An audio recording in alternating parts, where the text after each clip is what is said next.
All right, guys, I got to hurry. Mr. PIB wanted me to do a quick video. Just wanted to show you my 56 real quick. I did take the lowering springs back out from under it and took the factory springs and cut a half a coil out. I figured that's where I wanted to be. Heated the coil and flattened the spring back out so it would fit in the cup right. Put the truck back on the ground, and it was sitting just about exactly where it was.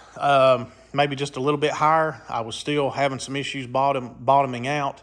So I ordered a new set of factory springs, and you can kind of see the truck is still sitting lower than it was. It's about exactly where I wanted it. It doesn't bottom out. The wheels don't seem to be hitting. I haven't really got it in a big sharp turn yet, but worst case, I can put a steering stop on it. But you can hear kind of stuff flexing around, but it's not bottoming out anymore, and that's the main thing. Nothing I hate worse than hitting a chug hole and, the A-frame hitting the frame or whatever. Anything hitting and jerking the steering wheel out of your hands, that really sucks. But anyway, I did get my CPP Vega power steering box put on this truck. Seen a lot of mixed reviews. This one seems to work just fine. I do have all the air bled out of it. It steers good. I had to make a universal joint for the time being.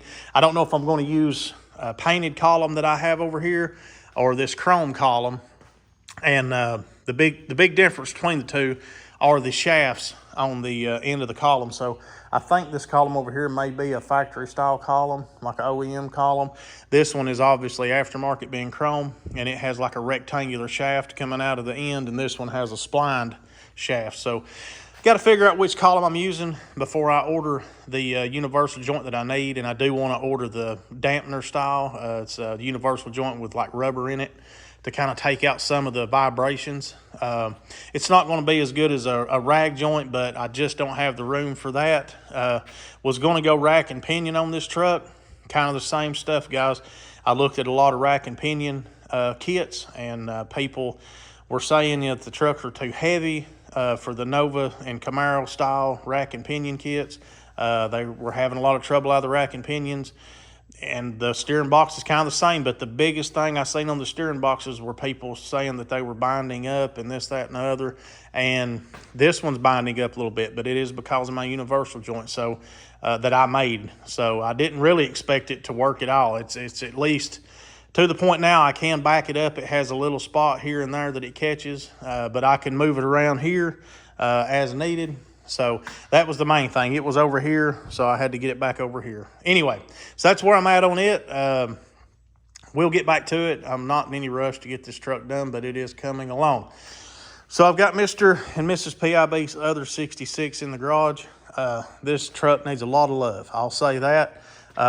It's got rust, kind of the typical stuff, guys. Rockers, floors, these little areas down here at the bottom of the fender. That was just a trap for stuff. I believe,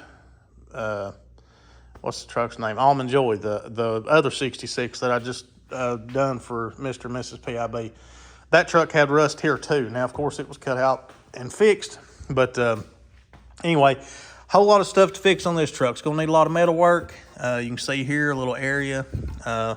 Whole lot of metal work. I may pull this entire front clip off this truck.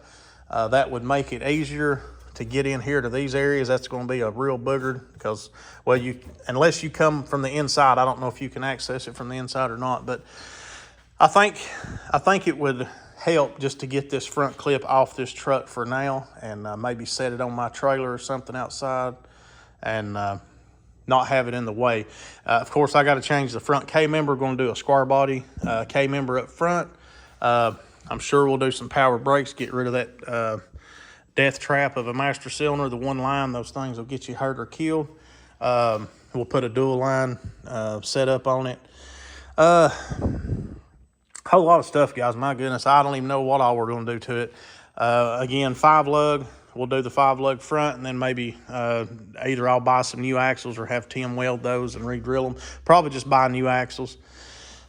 Tim stays real busy, and he's got a lot going on, man. I don't know how he does it. He's all the time working, all the time moving, doing something.